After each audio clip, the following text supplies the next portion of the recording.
hundreds of dollars every year. See how much your roof could be making you at solarpowerco.com.au. Go solar and get $500 cash back with the Solar Power Co., Australia's most trusted solar brand. solarpowerco.com.au. With the right qualification, there's no telling where your career could take you. It's one small step for man, one giant leap for mankind. The moon might be a bit of a stretch, but whether you are looking to progress your existing career, start a new one, rejoin the workforce, or get better at a hobby, training.com.au is here to help. At training.com.au, you can answer a couple of simple questions and instantly find out what courses are available for you. It costs nothing, and it could change your life. The eagle has landed. Find your future right now at training.com.au. Are you looking to raise money for your community club or charitable organisation? Club Fundraising is an Australian family-run business, and we pride ourselves in creating partnerships with clubs, helping build stronger communities. Our free online platform provides everything you need for a successful campaign. With a step-by-step interface and best-in-class payment options, Club Fundraising makes it easy for clubs and contributors alike. Revolutionise the way you fundraise. Start your free campaign today. Head to clubfundraising.com.au. That's clubfundraising.com.au. Whether you're a land developer, in local government or a service authority, Lenco Group will help you get your job done on time and in a cost-effective manner.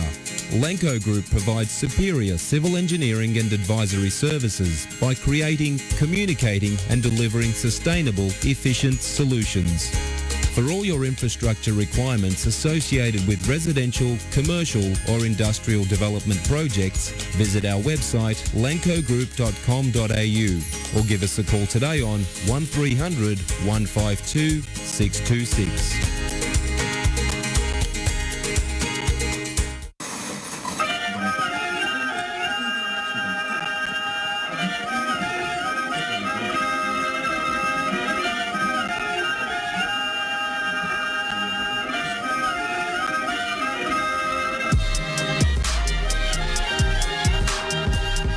They came, they saw, and it took them 7 years, but finally they've conquered. The City Football Group are our new overlords, and for one, I welcome them as pinnacle of Australian football. Josh Parrish and Pakur Frimpong, your hosts today. We'll be talking to ESPN's Joey Lynch a little bit later about the A-League Grand Final. But Pakur, welcome. Did you enjoy your first media coverage of an A-League Grand Final? I did. It was actually really, really good, and it was an exciting final.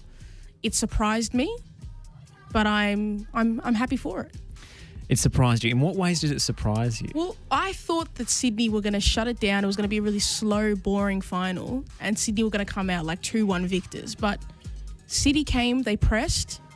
Sydney kind of bottled it a little bit, and it was a good final. The goals were fun. The first 35 minutes before the red card were absolutely electric. Yeah. I have to say. That was one of the fastest starts in terms of the pace and quality of play to a grand final that I've ever seen in the A-League. I don't remember as high quality and open a game as that in quite some time. Usually the final is quite tense and nervy. Perhaps since, I guess, 2016 with Adelaide was pretty open and exciting, but that's what I thought, that Sydney were going to really, their experience was going to show that they were going to slow it down. City, they had, like, Kolakowski and Tilio were great and they're a lot of fun, but they aren't McLaren, Noon in the boots. So I was like, if they slow it down, Sydney can easily score a nice goal and then shut it down for the next 85 minutes, and then we're bored. Did I not on Wednesday tell you City were going to do it? You did, and I'm disappointed in myself for not believing in City. I didn't want Sydney to win. I want that to be known. I did not want Sydney to win, and I'm very happy that City won, but they surprised me. You were right. I'm sorry. Well, Kolakowski and Tilio, I'm telling you, they might be the reserves, but the team's better with them in it. Oh, absolutely. I mean, it's more exciting anyway. More exciting. I don't know if the team's better, but it's more unpredictable, and as a football fan, unpredictable football is fun football. Sydney went ahead against the run of play, Costa definitely. Barbarousa's wonder goal from outside the area, I think everybody started to doubt right at that moment that City, with their reputation for folding in big games, they might it might overrule them, but it didn't. They came back immediately. Especially because the crowd, like the air got sucked out of Amy Park. There was so much atmosphere before that once that Costa goal went through, I was like, oh no, Sydney are done. There's no need for them to rush the game. They can just string a couple passes together and get these City kids just running around ragged. But hey, because Norber actually deserves a lot of praise for this game because he set his team up to win and to be fearless, and that's what a manager needs to do, especially in a final. He trusted the system. He trusted. I mean, he's always going on about processes to the point where it's actually a meme among the press corps. Oh, it is. I thought he was going to say the word process at least 5 times in the presser, but he didn't. I wish we had nudged him a little bit further towards that answer. It was great. The first question from Joe was, "Are you happy?" Because he's never satisfied. And in the first word out of his mouth, after winning the title, sitting next to his Joe Marston winning medalist, Nathaniel Atkinson, the first word out of Patrick Kisnorbo's mouth was well.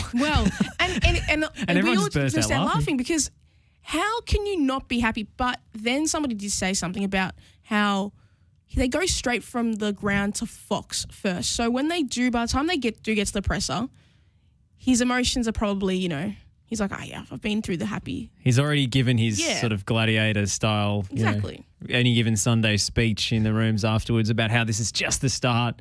And it starts again tomorrow or maybe in July. He really wants to stamp down a dynasty here. That's the message he wanted to convey in the press conference, that he wasn't satisfied with one title. He wanted to emulate what Sydney have done in this league to create, basically an all-conquering empire. But it's doable, especially with the amount of money that the City Group have spent in youth development.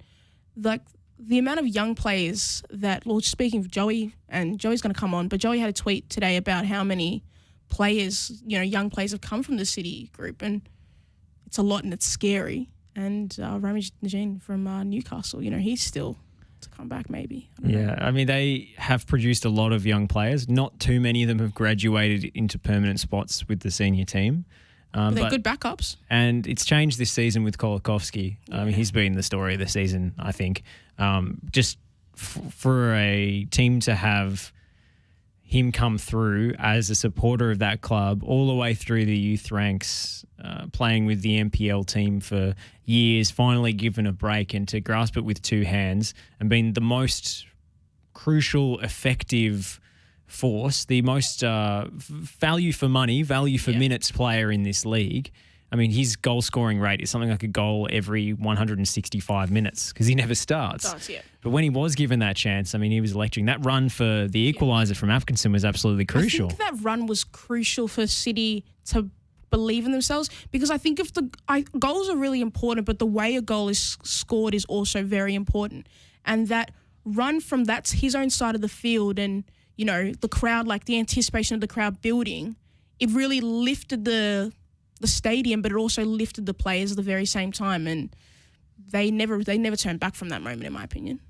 What did you think of the decisions? Steve Corica maybe was doing the Jose Mourinho, Alex Ferguson thing by putting all the pressure on himself and not accepting that his players had done something wrong. I think that might have been the intention with his outburst post-match, but he came out saying it was essentially a disgrace. The referee ruined the game. I mean, City were great, but it was a great game until Chris Beath made 2 terrible decisions to send off Luke Bratton and award a penalty to Melbourne City on the stroke of halftime. I think that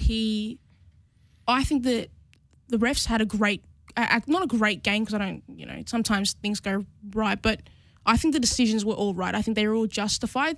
I think the one that was the most iffy was probably the penalty shot, but I think the more I watch it, he does clip the back of who fell? My brain. It was Adrian Luna, I believe. He's clipped the legs of Luna, and it's inside the box. It looks a little bit shaky, but the 2 yellows for Bratton, they were deserved yellows. I mean, couldn't get more nailed on. Oh, honestly, I get it. Like it's probably was what he needed to say in the presser, but they were definitely all there. The penalty was iffy, but I would have given it.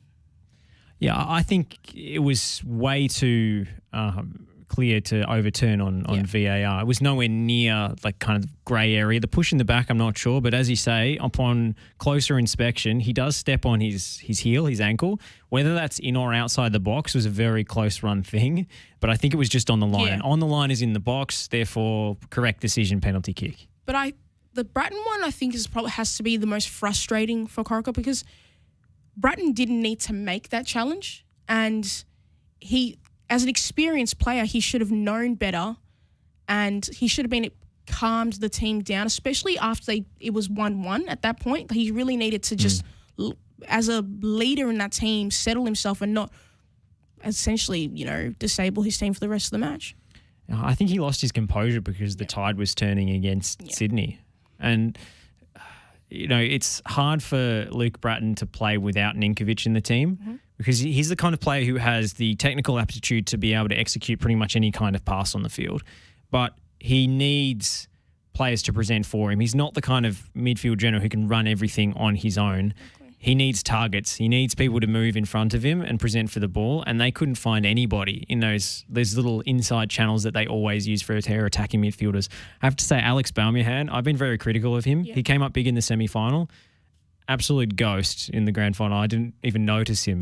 But then I even say that Bobo was... I don't know if I would have started Bobo. I think we spoke about this last week. I said he should come off the bench. Yeah, and I think it may have been like the better call because even when Sydney did go up, they still kind of looked really slow going forward. And it was like, I just think the way Sydney set themselves up, they set themselves up for failure, to be completely honest.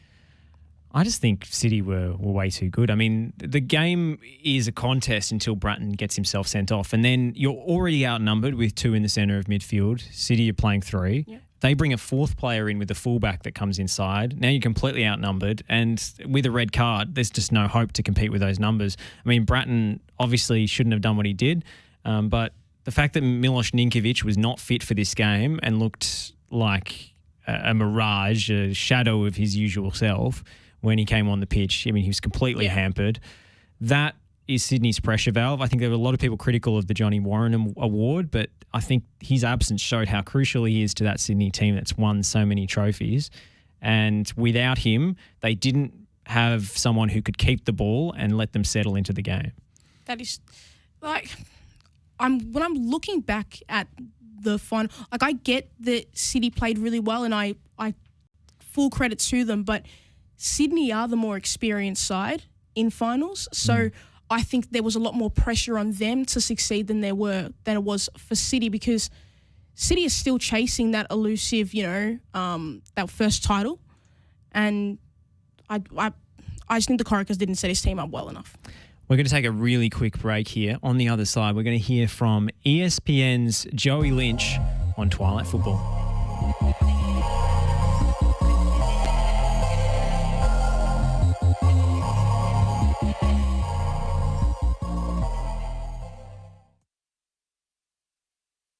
Buying your electricity from the big energy companies is now the most expensive way to power your home. In fact, the average electricity bill in Australia has more than doubled in the last 15 years. But not for the ones who went solar. Unlike your electricity bill, the power of solar has actually come down, and there's also government rebates available. So what are you waiting for? Join the 2 million households already saving hundreds of dollars every year. See how much your roof could be making you at solarpowerco.com.au. Go solar and get $500 cash back with the Solar Power Co., Australia's most trusted solar brand. solarpowerco.com.au. Are you looking to raise money for your community club or charitable organisation?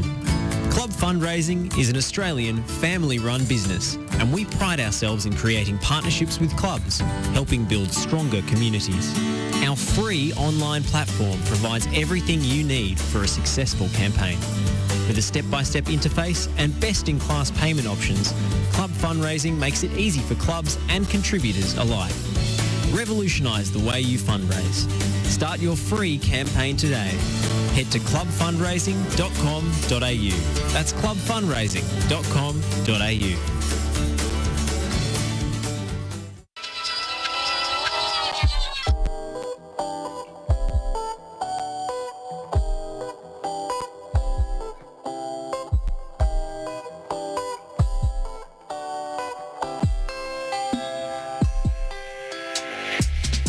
Highlight Football here on FNR Football Nation Radio. We are busy reviewing Melbourne City's grand final win, and who better to bring on to discuss it than the man who's followed City more closely than I think anybody in the media over the past few years. Joey Lynch, welcome back to FNR. Pleasure to be back on, guys. Thanks for having me.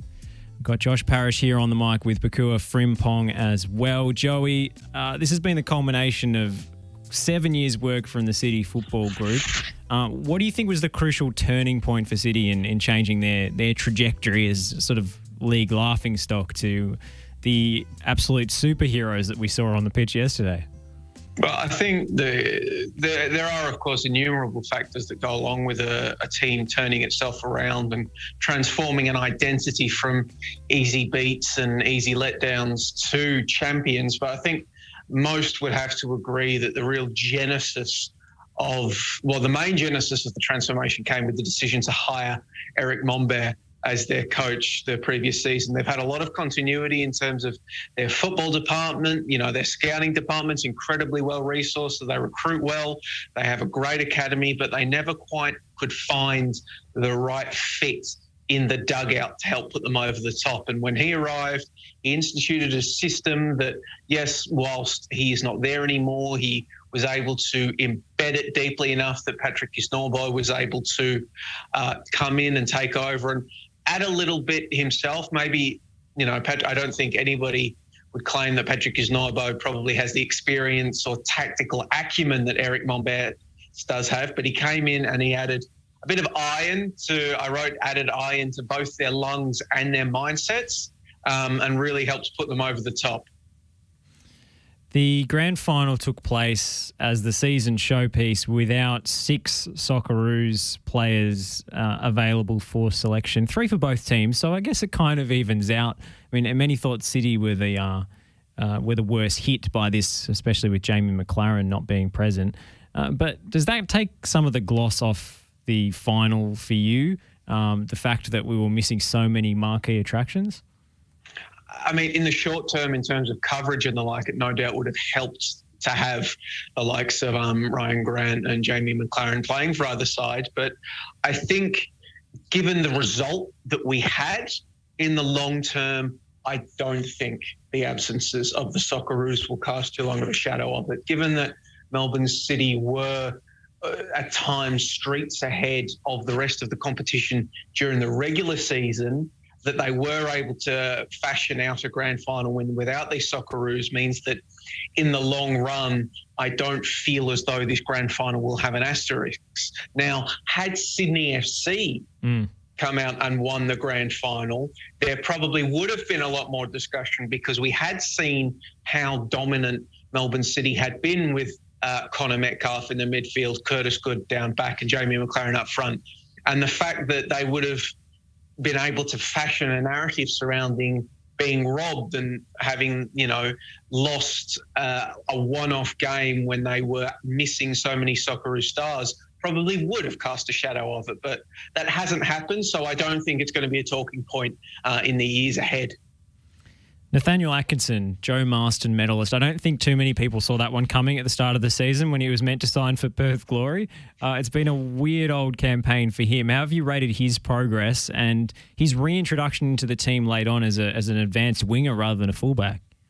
I think, the thing with Nathaniel Atkinson is that, yes, A-League audiences are probably quite used to him operating as a fullback because that's where he's broken through. But he spent most of his junior career operating in the midfield as an 8 or even a 10.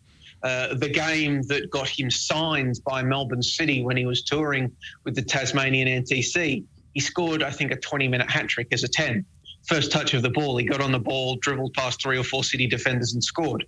So he's always had attacking ability and nous. And to be honest, it's why he probably is, of the current group of young talent assembled at Melbourne City, he probably has the highest ceiling, even higher than current Socceroo Connor Metcalfe. So I'm not surprised that he's been able to show real skill when he has been fit, because at the same time, he's 22 years old. Yes, that's young in A-League terms, but in world football, 22 isn't young. 22 is around the time when players are beginning to, scratch and break through into their prime years. So that he was such a difference maker, I'm not that surprised. I think what's been important for him recently is he seems to have matured a little bit. Obviously, he's had a number of, everybody remembers 18 years ago, his suspension from the Ollie Roos setup that was initially going to cost him an Olympics campaign. He seems to have matured and had a look at himself. And he was also offered, I believe, education from Football Australia as part of that. Patrick Kisnorbo in his post-game presser talked about the maturity that he had, the mature transformation he had undergone this year. So I think it's a combination of him continuing to realise the innate potential he always had and bringing up his mindset to begin to really take advantage of that and turn into a good, proper footballer and great young man as well.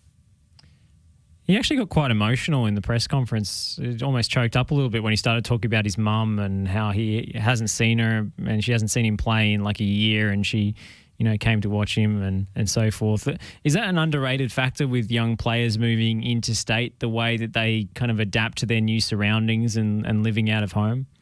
I think it always is a factor that you have to take into account. You've seen examples where some players can do it really well, and others can do really well, but more in spite of it, which is maybe what we saw with Nathaniel Atkinson when he was first breaking through. Of course, his mother's very close to him. I interviewed him before the finals. He talked about how after he suffered his major hamstring injury this season, how he went back to Tasmania and hung out with his family, who prior to him going back to Tasmania after the injury, he hadn't seen them in over a year because of the COVID travel. So it wasn't just that she hadn't seen him play. Up until a couple of months ago, she hadn't seen him flat out for almost a year. And they are close. She was his first ever coach when he started playing junior football back in Launceston. And I think they're called Olympic or Olympia by the river there in Launceston. So she's always been a real important figure in Nate's life, obviously, and you can see just what that meant to him by getting to score in front of her and becoming what I'm pretty sure was a unanimous winner of the Joe Marston medal last night. Well, Joey, I've got to ask, we were talking before about if it was more because Norbo setting up his team or Corica, who was really to blame for or the praise? Who would you say had a better job done or worse job, sorry? I think it's a combination of both. I think it was always going to be very difficult for Steve Corica when Luke Bratton got sent off and you went down, you're down to 10 men against probably the fittest side in the competition maybe has ever seen. This Melbourne City side that sometimes resemble killbots, the way that they will just keep going and going and going. But you also did see adjustments made by Kisnorbo in the second half. I think City looked to switch the play a lot more in the second half, and they were also pushing their full-backs higher and wider a bit more, which was spreading Sydney out, making them run around.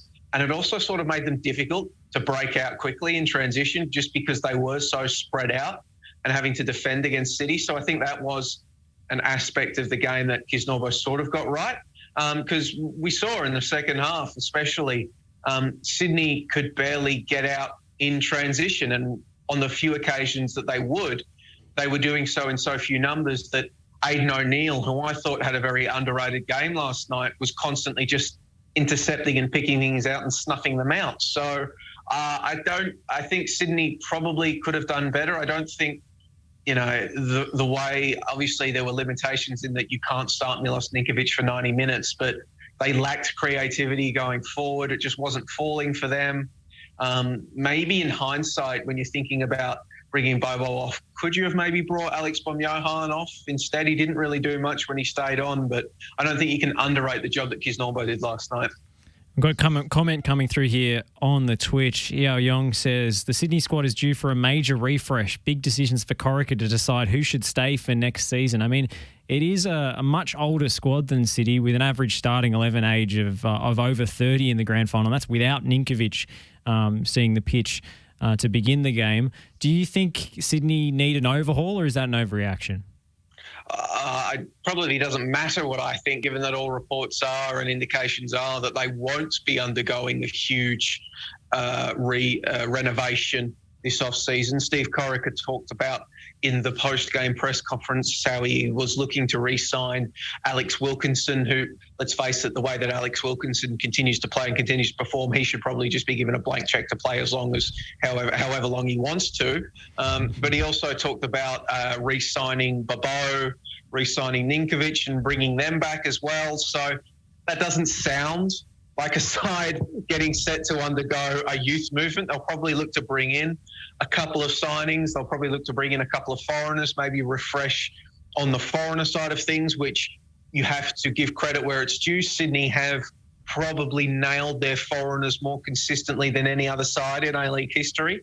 So if they believe that their side that came seconds, came a grand final, maybe rejuvenate and refresh and bring a couple of new foreigners in, can win the title, they've got every right to go for it again. Whether that will work in the long run remains to be seen. Is it about, we've seen the play that Joel King has been able to put in and Caleb Neuenhoff when he was healthy. Is it time to turn the kids loose? Maybe. I am, of course, a big fan of the kids getting a go, but as one of their former coaches did say, it's not a developmental league. The aim of A-League teams is to win an A-League championship first and foremost. And if you are Steve Corica, if you are the Sydney Football Department, if you are Danny Townsend, the CEO, and you think you can win a title next year, go for it. I wonder what that head coach would say these days. In fact, I actually do know exactly what he'd say. Joey, last one, because you're a busy man. We've got to let you go. City seem intent on not making this a one-off. Patrick Kuzuma's messaging post-match to his team and to the media was, this is only the beginning, we go again. Are they the prohibitive favourites next season with Matt Leckie coming into the mix? To be honest, if you look at the length of time that most of that squad is signed for, it's not just next year, it's the year after that and year after that. They are the prohibitive favourites for next year, the year after that, the year after that, and really probably the next few seasons until we see somebody else step up. You mentioned Leckie coming in. Next year, it's a front three of, well, not next year, it's a front three of Leckie, Naboot and McLaren for the next 3 years.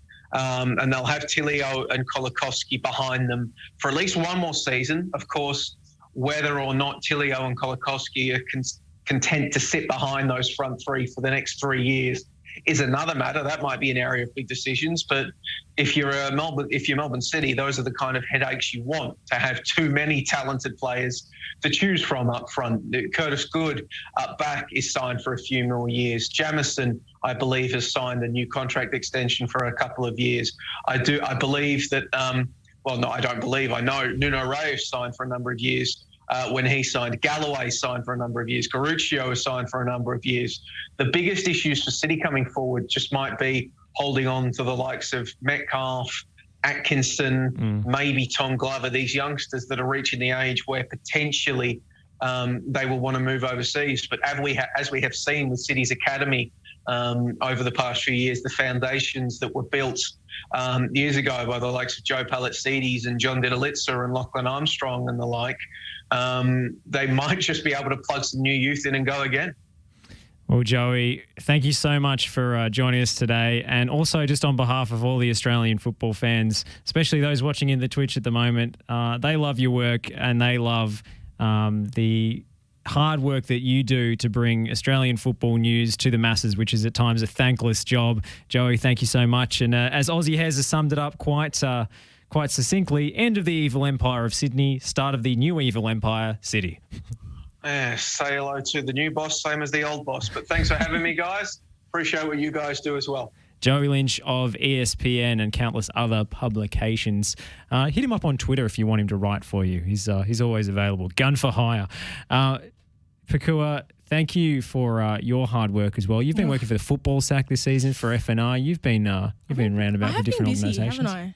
You have indeed. It was fun though. It was kind of bittersweet to have the A-League season end because I was like, oh, that's my pass gone. Next season I've got to find another one. Melbourne football friends in the box. Farewell. Bye guys. Bye. Guys. It was fun while it lasted. You got Oakley Cannons duties. I do. We Oakley Cannons are amazing. That's what I want to say. Might have a Greek derby in the next round. We'll talk about the FFA Cup draw at the back end of the program, but there is something I want to address before we turn away from A-League Grand Final chat. Now, this might be a little bit self-indulgent. I'm just going to let you go, Josh. This is your moment. Okay, go. okay. Just go. So some people who follow me on Twitter may have seen that the rather insufferable club mouthpiece that is the Talking City account decided an hour after they won the title that what they wanted to do in that celebration time was dig up a year-old tweet of mine and try and drag me on the TL.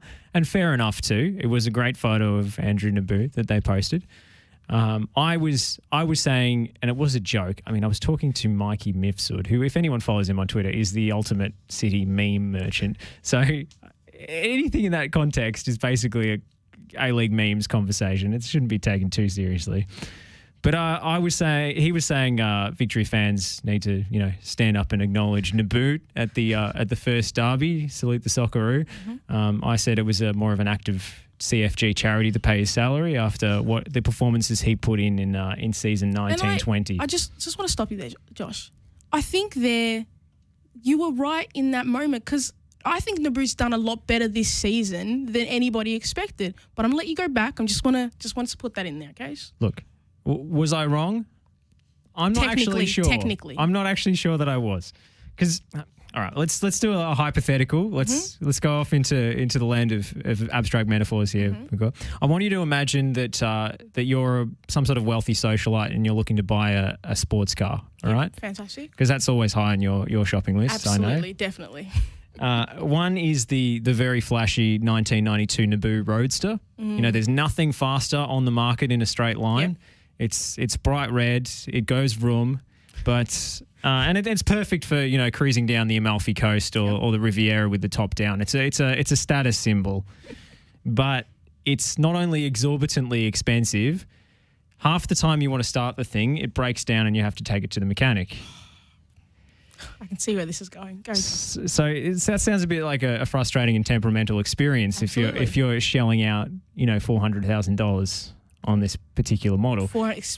That's a lot of money, yes. So if I'm the salesman, are you asking me to present you with some other options? Absolutely. So every day of the week. We've also luckily brought in some new stock, the 2001 and 2000 Tilio and Kolikovsky models, which are not only a fraction of the price, but they also run like clockwork and they're a lot more refined in the handling. They handle the corners a little bit better. They're absolute prime performance machines. And they're available, both of them together, for about a quarter of the cost of the Naboo. Which one are you plumbing for? I like saving money and I like having multiple options. So I guess Tilio and the Kolikovsky options, they sound pretty interesting to me. Well, I agree. Mm-hmm. And that's why I think Naboo has been good in patches this season. But frankly, in terms of salary cap management, more of a burden than he has been. A benefit. I mean, look, let's talk about the stats. Mm-hmm. In terms of starts, Naboo started 15 games, so he's missed a third of the season through injury. Most of them at the start of the season. And in the 15 starts, he's scored 2 goals and he's provided 5 assists. Really? That's Why did I think there was more than because that? There were 2, there was at least one unbelievable performance in a Melbourne derby that everybody remembers, right? That when he amazing scored goal. with the cross. It was a cross. Whereas Tilio started 10 times, so 5 starts less than Naboo. He scored 2 goals and 5 assists. Exactly the same record in 5 less starts. Yeah. Kolikovsky never starts. He started 4 times, including the final series, and he's scored 3 goals and provided 4 assists. Okay. This is my only thing. See, I'm with you, but I feel like the inclusion of the Brute at the start of the season kind of coincided with the kickstart of the City experience for this season. Right, so he put him in a position. Yeah, they carried it. They were rolling, and then he gave them that final push, and then they were off, and they never stopped going. I mean, it was very impressive, some of the performances he put out, but the City Football Group had to do so much work with him off the pitch to get him to that point. I just feel like it's not worth the effort. Are you trying to say he's not a long-term project, but he's getting paid a long-term project? Look, City have the money, and they obviously, definitely. given that they signed Leckie as well. they're not struggling to fit him into the cap. So what I'm saying is he's a luxury item that most clubs couldn't afford to have. Most clubs couldn't afford to have a guy who misses a third of the season on their books for that kind of coin. And they've been really lucky that they've had these two young guys earning a fraction of that wage to bail them out when Naboo's broken down through injury. I agree with you, but I also think that he's given Tilio and Kolakowski the time. Like, I understand he hasn't been on the pitch a lot, but he's given them the time to develop when they do get on the field, because by the time they get on, City have already killed the sides. So these kids are able just to run and be as most creative as they want to be. But he's a very expensive luxury, and I feel that his injuries are only going to further accumulate as we go through the rest of his contract. So it might be Well, let's take this year out of it and let's look to next year. Who would you rather start, Marco Tilio or Andrew Naboo? Tilio was so great in that second half. Amazing. Everyone is just looking at this through the prism of age and thinking, they can't be a starting player because they're only 20 and 21 respectively. There's definitely things that Tilio needs to learn, and that will come with experience, but I'm 50-50. I don't think there's anything he needs to. I mean, in terms of, going to the next level soccer is Europe, yes. But in terms of dominating the A-League, Tilio has all of the attributes required. So would you... They're better with him in the team. And Kolakowski's the ultimate super sub. Oh, Kolakowski's fantastic. I mean, he can start as well, but I think he needs a little bit more time to be a full 90 minutes player. Yeah. And I think that because Norbo said this... need to be. Yeah, because Norbo said this in the press conference that these kids are good, but they need to be consistent for 90 minutes. And that will be the test for next season. And I pray that the Lecky experiment works, because if it doesn't, then City now have two expensive players on their books that, are... I have no doubt that Matthew Lecky, barring serious injury, and he doesn't have a terrible injury history, he's every now and again, but it's nothing like Naboo's record. I have no doubt that he's going to dominate this league. He's coming back too early, as I said a few weeks ago, and he's going to tear it up. He can play as a 9, he can play as a winger. They've still got McLaren pinned down. We all thought he was leaving with that announcement. Honestly. He's pinned down for 3 more years. This City team is unbelievable. And what's their weakness? What's your opinion? That's their weakness. I think what Joey said about the young players sort of coming of age, and they're getting to a point where this won't maybe kick in next season, but maybe another season or two down the line, where they're going to want to earn their keep. They're going to be wanting to earn what they deserve. And you have an unfair advantage when you've got these young guys on your books, because you're playing them sometimes youth and scholarship contracts. Sometimes they're on proper professional deals, but they're way under market value essentially for a young player. It works the same way in the NBA, right? Absolutely. And we don't have as formalised a structure of rookie contracts, but the same sort of hierarchical thing is at play. So once these Ollie Roos type talents start coming of age, they're going to want the next contract, and they're going to want what they deserve. Their agent's going to want that as well. Oh, definitely. So City may need to move some of these older guys on in order to accommodate a Kolakowski or a Tilio, or maybe they mature and they fly the coop. Maybe Tilio gets a deal in Europe, and maybe it's good that you hung on to Naboo that whole time. I'm not sure. I'm always afraid of Australian players going to Europe, because it's always the looming spectre. Honestly, there's been last few years it's been quite sketchy with them going overseas. So I don't know. All right, I think self-indulgent point made. We can go to a break. This is Twilight Football here on FNR Football Nation Radio. Make sure you stick around. We're going to be talking about, of course, the Euros this morning with Cristiano Ronaldo's Portugal dumped out and the Netherlands losing to the Czech Republic. We're also going to be talking about new developments in the TV rights media space and Arthur Pappas being appointed as Newcastle Jets boss. So stay tuned.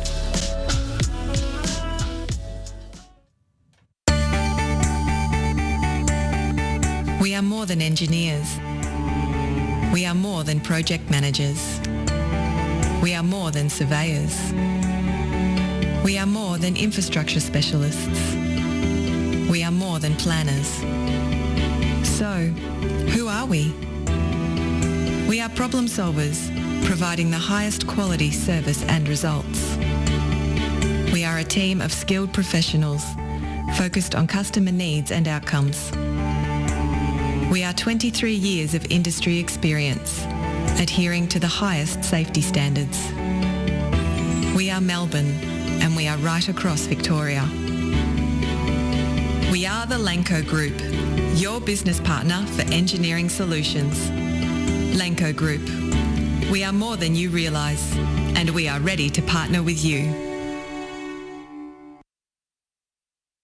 Buying your electricity from the big energy companies is now the most expensive way to power your home. In fact, the average electricity bill in Australia has more than doubled in the last 15 years. But not for the ones who went solar. Unlike your electricity bill, the power of solar has actually come down, and there's also government rebates available. So what are you waiting for? Join the 2 million households already saving hundreds of dollars every year. See how much your roof could be making you at solarpowerco.com.au. Go solar and get $500 cash back with the Solar Power Co., Australia's most trusted solar brand. solarpowerco.com.au.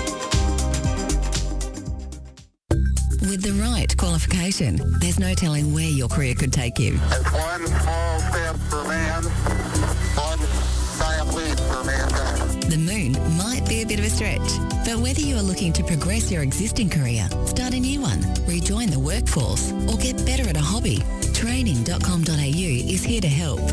At training.com.au, you can answer a couple of simple questions and instantly find out what courses are available for you. It costs nothing, and it could change your life. The Eagle has landed. Find your future right now at training.com.au. Are you looking to raise money for your community club or charitable organisation? Club fundraising is an Australian family-run business, and we pride ourselves in creating partnerships with clubs, helping build stronger communities. Our free online platform provides everything you need for a successful campaign. With a step-by-step interface and best-in-class payment options, Club Fundraising makes it easy for clubs and contributors alike. Revolutionise the way you fundraise. Start your free campaign today. Head to clubfundraising.com.au. That's clubfundraising.com.au.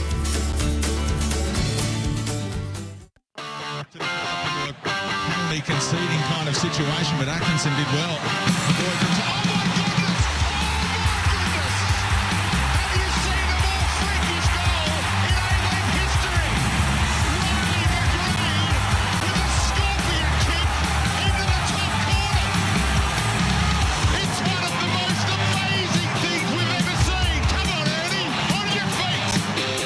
Listening to FNR, Football Nation Radio.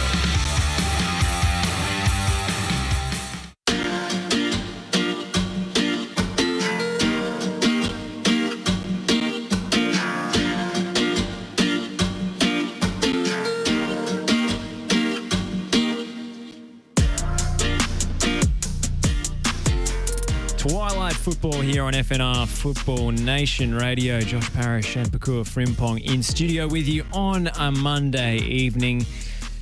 We've had some new developments in the TV rights space. Further fragmentation, meaning another streaming service that football fans need to sign up to if they want to legally consume all of the football available. Legally, Josh. Keyword. We might have to go back to the dark days. A stream, where you at? But Stan Sport have procured the rights to the Champions League, to the Europa League, to the new Conference League, otherwise known as the Arsenal Cup. And I see what you did there. That's right. I'm going to let it go. I'm not going to be upset. It's fine. Go. It's fine. And I think there's we wait for the Youth League and all sorts in there if they want to show it. Stan Sport is $20 a month minimum. You have to add the $10 subscription on top of your Stan subscription. This is news to me. This is new. Wow. New okay. information. They've really. As far as I understood what I googled today, as far as I understood their website, That is it ridiculous. is like Foxtel. You have to have your basic package and then your extra package. But it's around about the same price as KO, I believe. Yeah. KO is like, KO's 25, isn't it? So, it's very, unless you're a Telstra. But then there's the beIN Sports channels, which KO have, but K is more expensive than subscribing to beIN Sports Connect. So you've got over $500 a year worth of subscriptions if you want to watch everything. I'll be claiming a lot back on tax, won't I? Yeah, exactly. And we're the fortunate ones who can do that. Yeah. But I think Stan Sport may have overpaid for a competition that a lot of people are keen on, but not everybody is going to subscribe exclusively for. I tend to agree with that, but I'm just trying to, because I'm not a massive rugby fan. I don't know how well the rugby is done on Stan Sports. It's been quite positive, I think. I mean, look, rugby has got a really dedicated following. Yeah. And it's a bit like soccer in a way. It's a bit bigger and it's a different demographic of people, obviously, but they will subscribe just for that. It's that passionate. I want to know who they're going to have on there and like how it's really going to realistically work. Like, it's going to be. I just hate how much I have to pay. It's not even actually less about how much you got to pay. It's about having so many things for one like product, and it's just, I feel like in Australia it's just been poorly constructed where the fans clearly aren't in mind for a lot of these organisations. Why don't you want to be the home of football? Like one place, the home of football makes us. No one can really afford to be, apparently. I mean, I don't believe that for a second. I think. It was originally going to be Sports Flick showing the Champions League, if you remember. That was scary. Which was a hell of a development. I mean, they used the pandemic and then the Super League discussion as a sort of smokescreen for them to withdraw.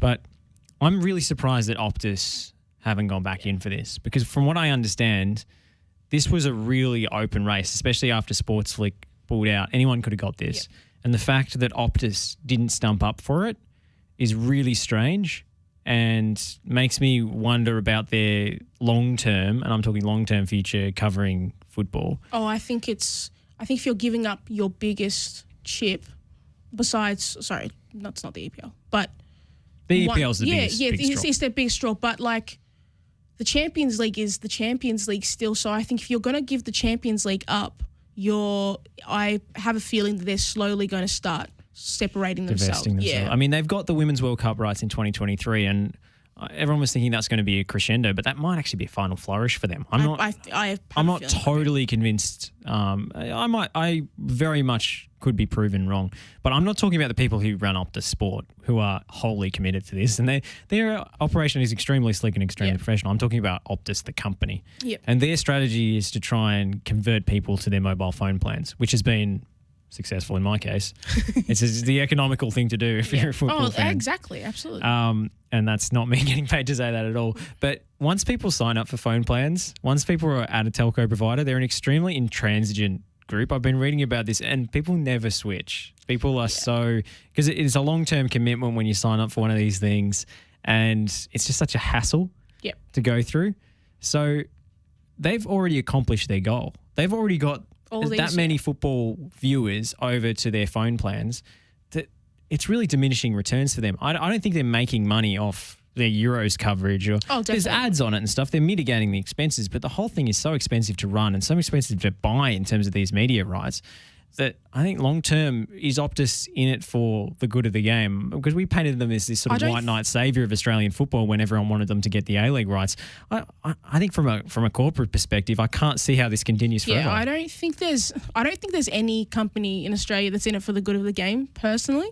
And it's clear. Well, no, I mean everyone's in it for commercial self-interest, but not like in a pessimistic kind of way. But like, it's clear that by these companies not going in for these bids for when they are up to hold more chips, essentially, by them not going for it, it means that they'll have them fans that they need, and then they'll go away from it because it's not a worthwhile experiment for them. So that's what I think Optus are doing.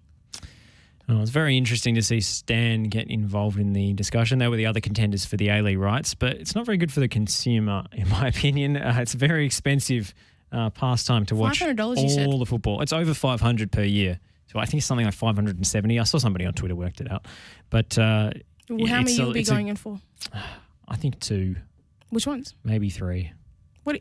We might have to develop some sort of shared station accounts. Honestly, this is what I'm thinking. I feel like the only way this is like sustainable is if you go in with your friends and you're like, sharing passwords. I'm going to pay for this, you pay for that. But if I'm paying for Stan, you're paying half of the Stan. The ultimate Gen Z millennial experience. Oh, absolutely. Are you using my Netflix? It's like, why are the two streams going down at the moment? Get off. Other Australian football news, Arthur Pappas heading to the Newcastle Jets after that long lead-in.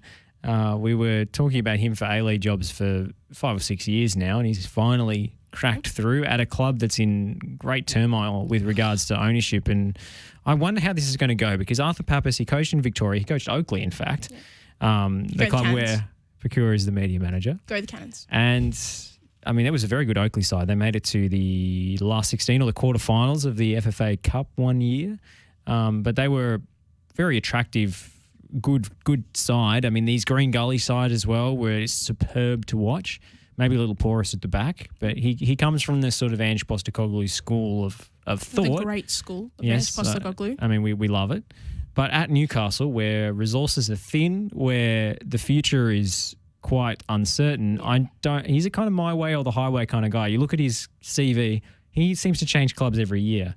So I wonder how this is going to go when he's not given the recruitment resources that he needs to play his style of football. Yeah, I feel bad for Newcastle because the product they put out this season at times was deserving more of than what they got, like the final result. So I hope that they get better results, but for the players,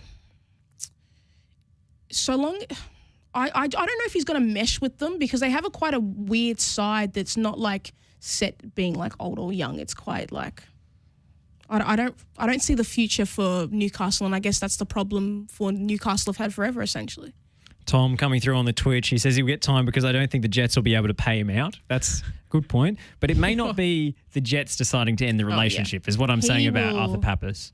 I think they have decent players, Newcastle, and at times I was like, they were better than finishing second last on the table. They were certainly if you look at the expected goals. And your favourite stat. Yeah, Josh, come on. Hey, come on. It's a good stat. It's a good stat. But they've had that problem for a couple of seasons now where they just haven't been able to finish chances and they've been porous at the back.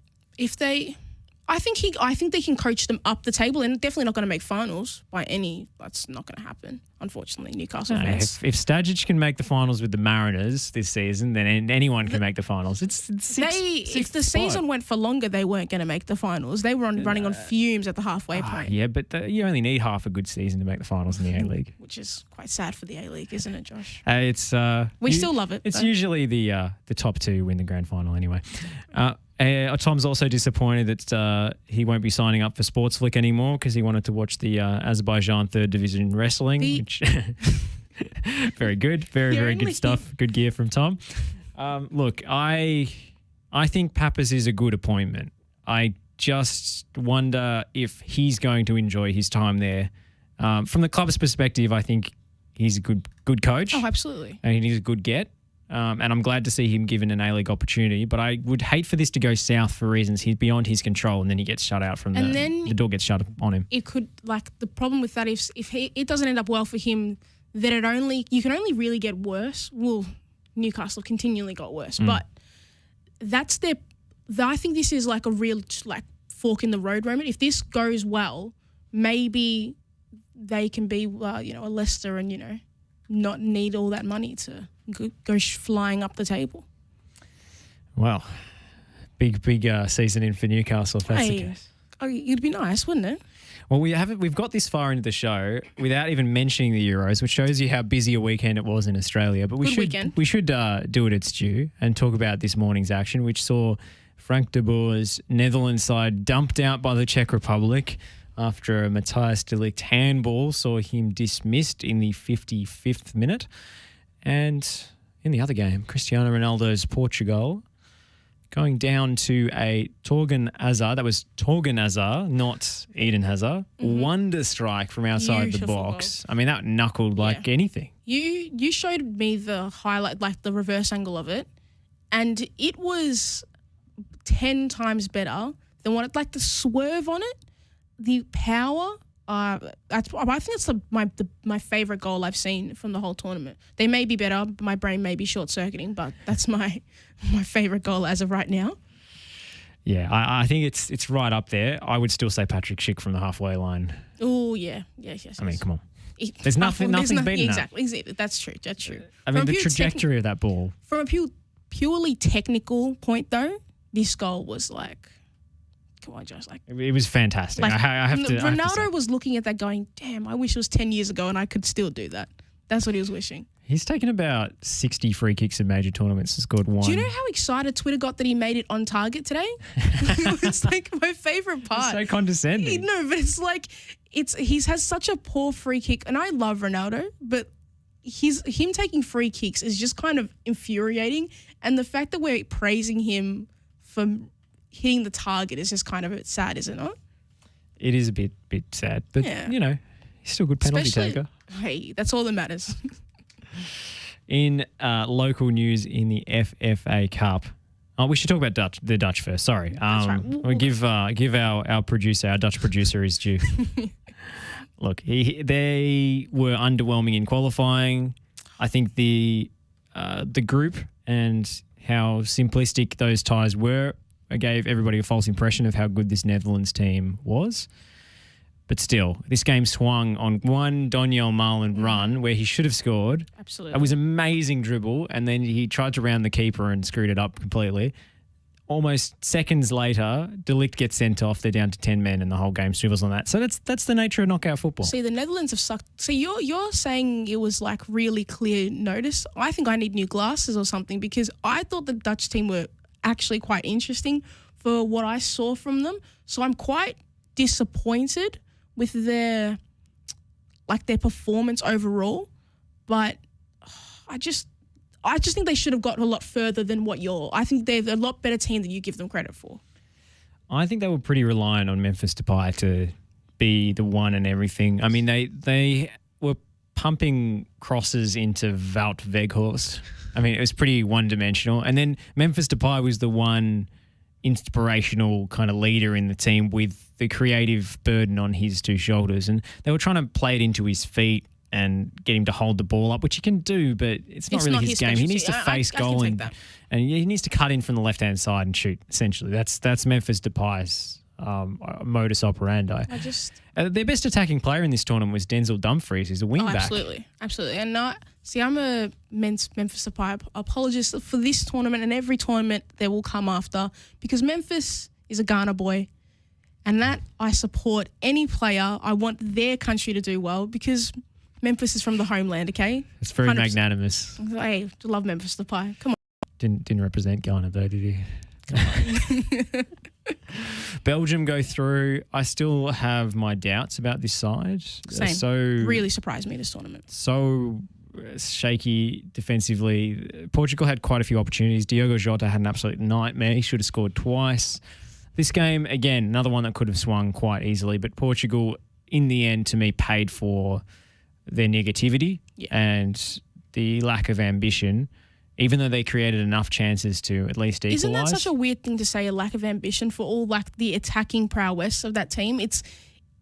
That is a problem in and of itself, and then there needs to be a real assessment after this tournament of where this team needs to find its best 11 and see if Ronaldo needs to play some less minutes, or sometimes come off the bench to.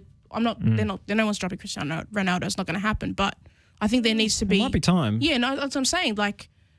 I think that he provides them something that's that no other player on the field can is Ronaldo, but that team is younger and almost at some points better than him when he's on the field.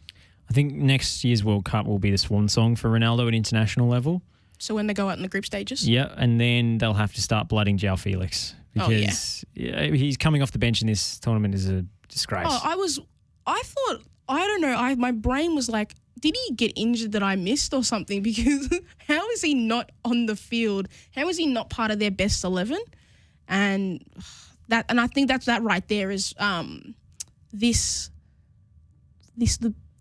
angel view of Ronaldo is ruining the Portugal's chances of being a great side in these international tournaments. I think the way they fluked their way to success in 2016 from third place in the group also gives you a false impression of how good a manager Fernando Santos really is. He's kind of living in 2004 with his style of football, and he had a limited team back then, which was really a team in transition. Yep. It was a rebuilding team that somehow won a tournament, and he hasn't moved with the progression of his talent. So he probably will step down after this, I imagine, and they'll hopefully get a more progressive, younger manager in charge. But they still need someone who's brave enough to confront the Ronaldo problem. Absolutely. And when is that transition going to happen? Or how do you best utilise him? Perhaps in a bench role, perhaps you have to tweak something tactically to accommodate him up front. He's going to yell at them, so no one's going to stand up to him. He's going to yell at them, and then he's going to cry, and then they're going to feel bad. That's what's going to happen. Bigger problem for me is that centre-back Ruben Dias has had a pretty poor tournament, and Pepe is still in the team, age 38. I loved Pepe, even for all his flaws when he was at Real Madrid. But there is no way that there is not another better defender in the Portuguese system than Pepe. Like, it's the same thing with Ronaldo, except Pepe is not as good as Ronaldo and doesn't deserve this level of immortalization that they have. He could have been sent off in this match. He lashed out. He could have been sent off in every match he's ever played, Josh. Remember when he literally assaulted the Getafe player when in his late Madrid days? He went nuts and stomped on his back. He's insane, but when he was at Real Madrid, he was able to be insane because Ramos, even for all his flaws, is an exceptionally great defender. Ruben Dias has not been great, so Pepe looks even worse than what he currently is at. That's true. I think central defence has been a problem for Portugal for quite some time, and it's an indictment that they haven't moved on from Pepe. But again, he was man of the match in the final in 2016. And that right there is a problem, Josh. Okay, fair enough. That was ultimate anti-football final. France should have won that game.